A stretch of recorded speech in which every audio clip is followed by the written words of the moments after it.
안녕하세요. 축구 전문 기자 한준입니다. 한때는 큰 경기에서는 후반 조커, 챔피언스리그에서는 로테이션 멤버로 출전해왔던 대한민국 대표 미드필더 이강인 선수가 이제는 당당하게 파리 생제르맹의 대표 얼굴로 공인받고 있습니다. 네덜란드 명문 클럽 페세베 에인트호벤과 2014-2025 시즌 UEFA 챔피언스리그 리그 페이지 3차전 경기를 하루 앞두고 공식 기자회견이 파리에서 열렸는데요. 루이스 엔리케 파리 생제르맹 감독이 이강인 선수를 대동하고 등장했습니다. 선수 대표로 공식 기자회견에 참석한 이강인 선수를 향해서는 프랑스의 현지 언론들이 정말 많은 질문을 쏟아내면서 뜨거운 관심을 보였는데요. 킬리안 음바페가 팀을 떠난 이후 파리 생제르맹 공격 전술의 구심점으로 이강인 선수가 엔리케 감독의 무한한 신뢰를 받고 있기 때문입니다. 이강인 선수는 현재 파리 선수단 내에서 전술적인 자유도가 가장 큰 제로톱 역할을 맡아서 만개하고 있는데요. 이강인 선수의 사전 회견 전체 내용을 통해서 이 제로톱 역할을 어떻게 플레이하고 있는지 해석해드리고 또 이강인 선수의 전술적인 이 역할이 파리 팀 내에서 왜 대단한 일인지 페세베 에인트호벤의 전력은 어떤지 전술 프리뷰까지 챔피언스리그 경기를 보시기 전 꼭 알아야 할 정보들 총정리해드리겠습니다. 2024-2025 시즌 UEFA 챔피언스리그 리그 페이지 3차전 경기가 한국 시간으로 10월 23일 수요일 새벽 시작합니다. AS 모나코와 츠르베나 즈베드다, 서령호 선수가 속한 팀이죠. 이 경기가 23일 새벽 1시 45분에 킥오프하고 같은 시간 AC밀란과 클럽 브리헤의 경기도 열립니다. 지난 주말 프리미어리그 본머스전에 충격적인 패배를 당한 아스널은 23일 새벽 4시에 샤흐타르 도네츠크와 챔피언스리그 홈경기 치르고요. 유벤투스와 슈투트가르트, 슈투름그라츠와 스포르팅 리스본, 레알 마드리드와 도르트문트, 지로나와 슬로반 브라티슬라바, 그리고 파리 생제르맹과 페세베 에인트호벤의 경기가 이 시간에 열립니다. 10월 23일 수요일 새벽 4시 킥오프이고요. 하루 뒤인 10월 24일 목요일 새벽에는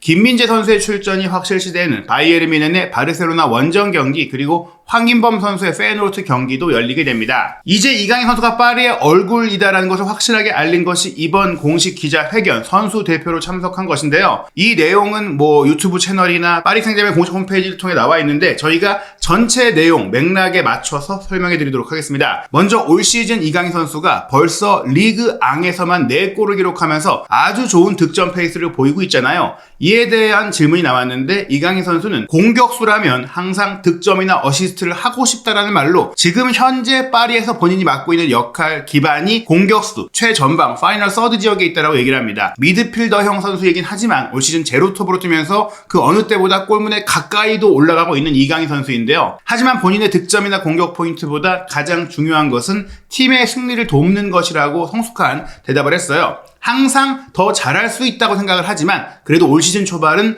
좋은 출발을 했다고 생각한다면서 득점도 하면서 팀에 도움이 될 수 있어 기쁘다고 말했습니다. 그리고 이 역할에 대해 이 공격적인 포인트가 늘어난 부분에 가장 중심이 되는 제로톱 포지션, 가짜 9번 역할에 대한 질문도 나왔는데요. 이강인 선수는 9번 공격수로 최전방에서 뛸 때마다 루이스 엔리케 감독이 저에게 많이 움직이라고 하신다고 얘기를 해요. 즉 전통적인 전방에서 기다리는 9번이 아닌 활기차게 움직이면서 상대 수비를 끌어내고 또 다양한 위치로 어디로든지 갈 수 있는 9번 공격수인 것이죠. 이강인 선수도 그게 좋다고 생각한다면서 그 공간에서 공간과 기회를 만들 수 있다고 생각한다고 했는데요. 그 공간, 최전방에 있을 때는 기회를 만들 수 있고 그 공간에서 빠져나오면 공간을 만들어서 다른 선수들이 들어갈 수 있게 만들면서 본인이 이곳저곳으로 갈 수 있다는 것. 이러한 자유로움의 기동성을 통해서 많은 기회를 더 만들고 더 많은 골을 넣을 수 있다라며 본인의 장점을 가장 잘 살릴 수 있는 전술적인 역할이라고 이야기를 했습니다. 어떤 포지션을 가장 좋아하는지에 대한 기자의 추가 질문에 대해서는 어떤 포지션이든지 내가 뛸 수 있다면 그게 좋다라며 본인은 포지션을 가리지 않는다고 했어요.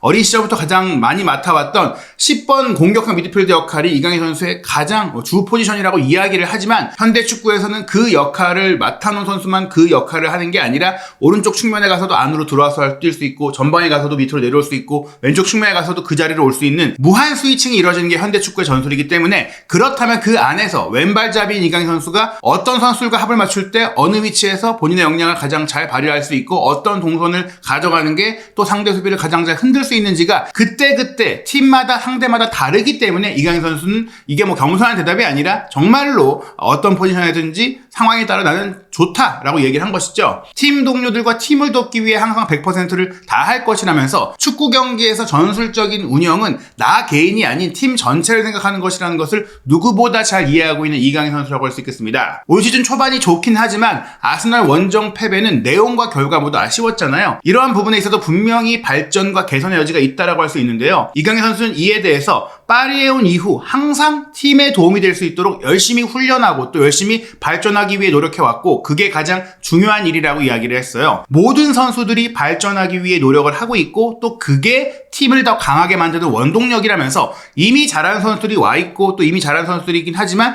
여기서 더 잘하기 위해 노력하는 것은 당연한 일이다. 다른 팀 모든 선수 모두가 그렇게 발전하고 진화를 추구해 왔기 때문에 또 현대 축구가 발전해가고 있는 것이고 자신 역시 완성되어 있는 게 아니라 은퇴하는 그 순간까지 성장하기 위해 노력하겠다고 이야기를 한 것입니다. 이번 PSV 에인토벤과의 경기 우리에게 매우 중요한 경기라는 것 모두가 알고 있다. 무엇보다 아스널전 패배로 8위 안에 들어서 16강에 직행할 수 있는 가능성이 조금은 떨어진 파리 생제르맹이기 때문에 승점을 다시 얻어야 하고 반드시 또 홈에서는 승점 3점을 가져와야 하기 때문인데요. 이강인 선수는 팀을 돕기 위해 할 수 있는 모든 것을 할 것이라면서 또 홈팬들이 우리 뒤에서 응원해주면서 더 좋은 모습을 보여줄 수 있도록 도와주실 거라며 전력으로 경기에 임해서 좋은 결과를 얻도록 노력하겠다고 이야기를 했습니다. 이강인 선수에게 따르는 또 하나의 관심은 아시아 마케팅이죠. 이강인 선수에 대해 엄청난 아시아 팬들, 한국 팬들의 인기, 이제는 한국 관광객들도 원래 파리에 많이 갔지만 이제 더 많이 오고 또 파리의 경기장도 항상 한국 팬들이 차지하고 있고 아시아의 스토어도 만들었고 한국을 기반으로 정말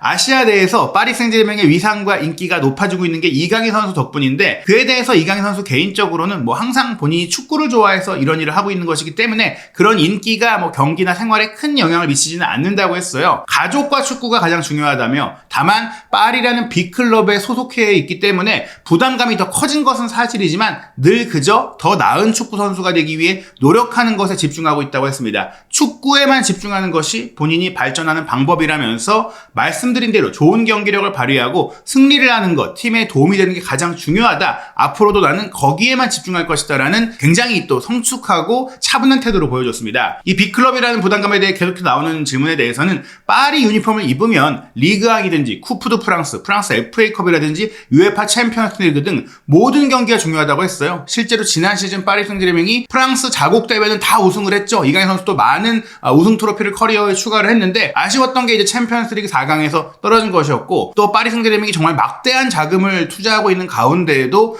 유일하게 들지 못한 트로피가 이 UEFA 챔피언스 리그이고 루이스 엔리케 감독을 선임한 것도 바르셀로나에서 그 챔피언스 리그 우승을 이뤄냈던 감독이기 때문에 선임을 한 것이고 그렇기 때문에 올 시즌도 사실 가장 큰 목표는 챔피언스 리그 우승이라고 할 수 있습니다. 이번 대회는 모든 경기가 결승전이라고 하면서 특히 대회 방식이 바뀐 챔피언스 리그는 운영의 묘를 가져가는 게 아니라 정말 마지막 순간까지 8개 경기를 다 잘 치러야 최종 순위를 통해서 8위 안에 들어서 직행을 한다거나 플레이오프를 통해서 또 2경기를 더 하고 16강에 오르거나 이런 상황들이 바뀌기 때문에 모든 경기 이기기 위해 최선을 다해야 한다라고 얘기를 했습니다. 어린 나이에 스페인으로 이주했고 또 스페인에서 거의 어떻게 보면 더 오랜 시간을 생활하면서 스페인 문화에 더 익숙해진 이강인 선수인데요. 그러한 가운데 프랑스 파리로의 도전을 선택한 것에 대해 적응은 어땠는지 현지 프랑스 기자들이 물어봤는데 물론 새로운 나라와 새로운 클럽에 오게 되면 모든 선수는 적응을 해야 하지만 모든 팀 동료들이 저를 도와주려고 노력하고 있고 또 어린 선수들은 잘 적응하는 면이 있고 저도 어린 선수이기 때문에 또 좋은 동료들 또 어린 동료들이 함께 있기 때문에 쉽게 적응할 수 있었다. 무엇보다 우리가 매우 젊은 팀이기 때문에 또 서로 그렇기 때문에 도와주려는 것들이 강점이라고 했는데 실제로 파리 생제르맹이 한때 음바페, 네이마르, 메시를 모두 영입하고 또 완성된 선수들 라모스나 그 외에 아든 포지션에 이미 다른 팀의 스타인 선수들을 엄청난 돈을 주고 데려왔음에도 어떻게 보면 굶주림이나 갈망이나 그런 팀 정신을 발휘하지 못한 가운데 이제는 새로운 방향성, 세계 최고의 유망주들을 모아보자, 또 프랑스 최고의 유망주들을 모아보자고 하면서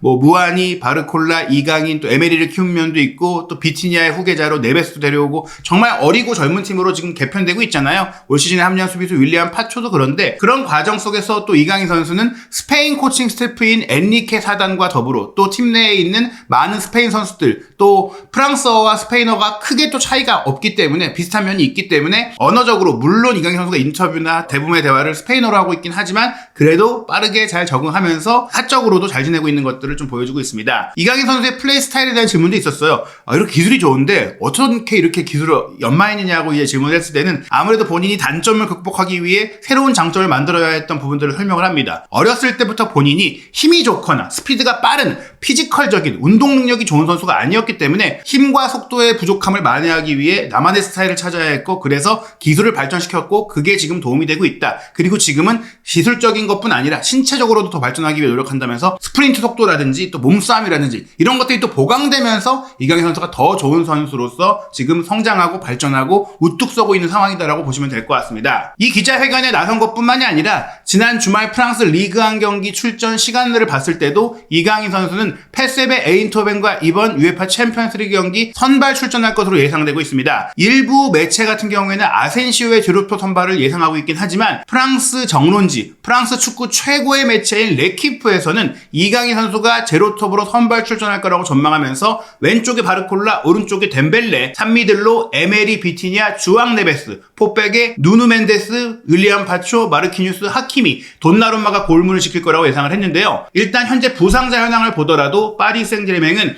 곤살로 하무스가 아직 회복하지 못한 최전방은 이강인 선수가 중요한 경기 또 중요한 활약을 해주고 있기 때문에 오히려 지난 주말 스트라스부르와의 경기 선발 출전했던 아센시오가 이번 경기는 후보로 내려가는 것이고 또 수비라인의 루이카 에르난데스가 부상을 장기적으로 당한 가운데 회복에 대한 얘기들이 나오고 있지만 누누 멘데스가 올 시즌 중요한 경기, 중요한 활약도 많이 해주고 있죠. 킴펜베도 점차 회복이 가까워지고 있지만 일단 명단에 들지 못한 선수이고 콜로무아니가 경미한 부상이 있긴 한데 좋은 컨디션이었다고 하더라도 최근에 경기력이 워낙 좋지 않다 보니까 후반 조커 정도로 뛸 것이라고 보시면 될 것 같습니다. 페세베 에인토벤 같은 경우도 사실은 굉장히 우려되는 면이 많아요. 세르지뇨 데스트, 과거 바르셀로나에서 활약했던 빠른 풀백도 부상 중이고 또 네덜란드 대표팀의 핵심 자원이기도 한 중원의 열쇠인 조이 페어만 선수도 부상으로 이탈한 상황. 여기에 나폴리 출신 멕시코 윙어 이르빙 로사노는 내년 1월에 미국 메이저리그 사커로의 이적이 확정되긴 했지만 여전히 명단에 있는 선수인데 이 선수도 이제 부상을 당해서 전열에서 사실상 이탈을 했고 또 여기에 지난 스포르팅 리스본과의 경기에 멋진 골을 터뜨렸던 중앙 미드필더 예르디 샤우턴 선수도 부상으로 이번 경기 출전이 어렵다는 얘기가 나오다 보니까 지금 페어만과 샤우턴 그리고 데스트 같은 경우에는 주전으로 뛰는 선수이기 때문에 미드필드 라인의 공백과 측면 라인의 공백이 굉장히 큰 상황입니다. 주장인 루크 더용이 건재하긴 하지만 또 바카요코와 틸만 그리고 중앙 지역의 틸까지 이 4명의 공격수들은 건재하지만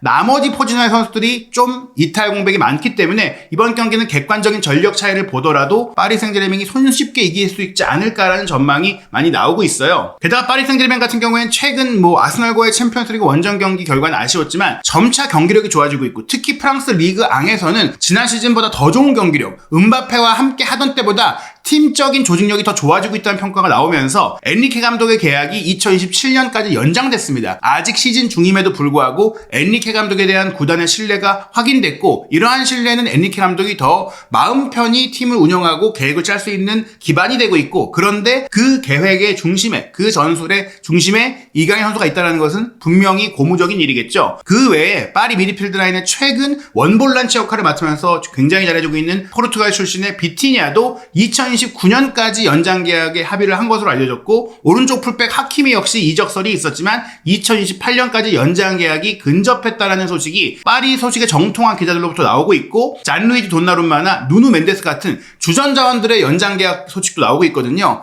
이런 상황들은 어떻게 보면은 프랑스 리그앙이라는 무대가 저희가 또 봤을 때는 스페인 라리가에서 데뷔한 이강인 선수에게는 조금 작은 무대가 아닌가라고 생각할 수 있지만 내년 여름에 있을 피파 클럽 월드컵 우승 도전이라든지 또 UEFA 챔피언스리그 우승에 도전할 수 있는 또 파리가 전력을 가진 팀으로서 장기적인 이런 구축을 추진하고 있다는 것은 이강인 선수가 조금 더 파리에 머무른다고 하더라도 충분히 좋은 경험을 쌓고 좋은 커리어를 만들 수 있다는 기대감으로도 이어질 수 있을 것 같습니다. 양 팀의 최근 성적을 살펴보면 말씀드린 대로 파리 생제르맹과 페세베 아인토벤 모두 각각 프랑스 리그 리그1과 네덜란드 리그의 선두를 달리고 있어요. 특히 PSV 아인토벤은 9경기 네덜란드 리그 전승을 거두면서 지난 시즌에 이어 올 시즌도 엄청난 경기력과 또 압도적인 전력을 자랑하고 있거든요. 과거 아약스 감독을 맡아서 또 유로파 리그에서도 좋은 성과를 냈던 페터 보슈 감독, 독일에선 조금 아쉬운 성과를 내긴 했지만 이 페터 보슈 감독이 전술가로 유명한데 지금 에인토벤을 맡아서 굉장히 좋은 흐름을 만들고 있습니다. 다만 이 에인토벤이 두 차례 이미 치렀던 UEFA 챔피언스 리그에서는 승리가 없어요.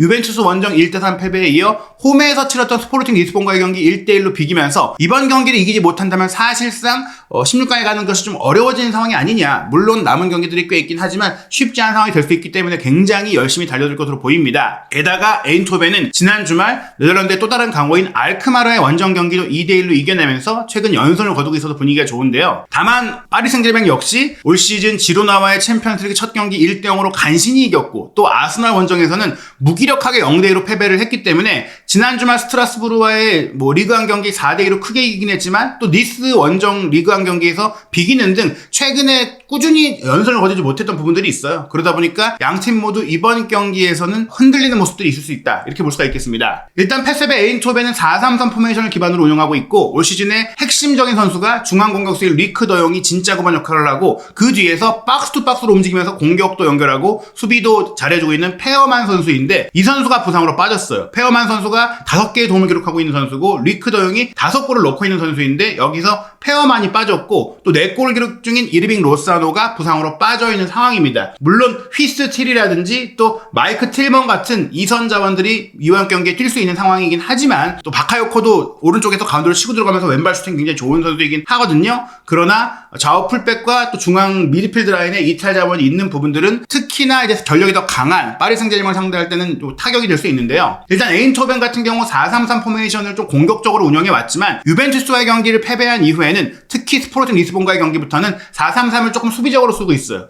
이런 부분들은 페어만 선수의 부상 이탈 공백도 있겠지만 샤우턴과 사이바리 선수를 2명의 투볼란추를 배치하면서 틸에게만 공격을 맡기는 그런 형태로 운영을 했었는데 이 샤우턴 선수가 굉장히 좋은 활약을 펼쳤어요. 스포르팅 리스본과의 경기에서 상대의 후방 패스를 샤우턴이 달려들면서 잘라내자마자 대포와 같은 오른발 슈팅으로 선제골을 넣었고 그러면서 경기를 주도할 수 있었는데 이 샤우턴이 이번 경기에 뛸 수 없는 점은 분명히 타격입니다. 그리고 PSV의 실점 장면을 보시면 분명히 라인이 높은 팀이다 보니까 뒷공간이 무너지는 경우들이 있거든요. 아우로가 왼쪽에서 올린 크로스를 브라간사가 침투해서 논스톱으로 때릴 때 놓쳤던 부분들을 보자면 신체 조건과 높이를 갖췄다고 하더라도 이렇게 빠져드는 움직임에 허점을 보인다. 그런 것들은 제로톱으로 공격하는 이강인 선수를 통한 파리의 공격에도 충분히 대응이 어렵다는 걸 볼 수 있습니다. 사실 스포르팅 리스본과의 경기는 PSV가 기대도 2.56골, 스포르팅이 1.34골로 PSV가 이길 수 있는 경기력이긴 했어요. 그럼에도 불구하고 상대인 스포르팅에게 4번이나 빅찬스를 허용했던 부분들, 18번이나 슈팅을 때리면서 효율성이 떨어졌던 부분들을 생각한다면 PSV 에인토벤이 생각보다 결정력이 좋지는 않다. 리크 더용의 해결사로 활약하고 있지만 이 장면처럼 문전에서 확실한 기회를 놓치는 모습을 통해서 분명히 나이로 인한 영향을 무시할 수가 없는 상황인데요. 반면에 파리 생제르맹 같은 경우에는 지난 주말 스트라스부르라는 돌풍의 팀을 리그에서 만나면서도 거의 6, 7명의 선수를 로테이션 하면서 주전 선수를 쉬게 했었고 그렇기 때문에 사실 당시에 이강인 선수가 선발로 뛰지 않고 아센시오 2에 바르콜라가 서리톱으로 뛰었던 것 그리고 네베스 비티냐 마율루가 3미드로 뛰었던 것은 주앙 네베스와 이강인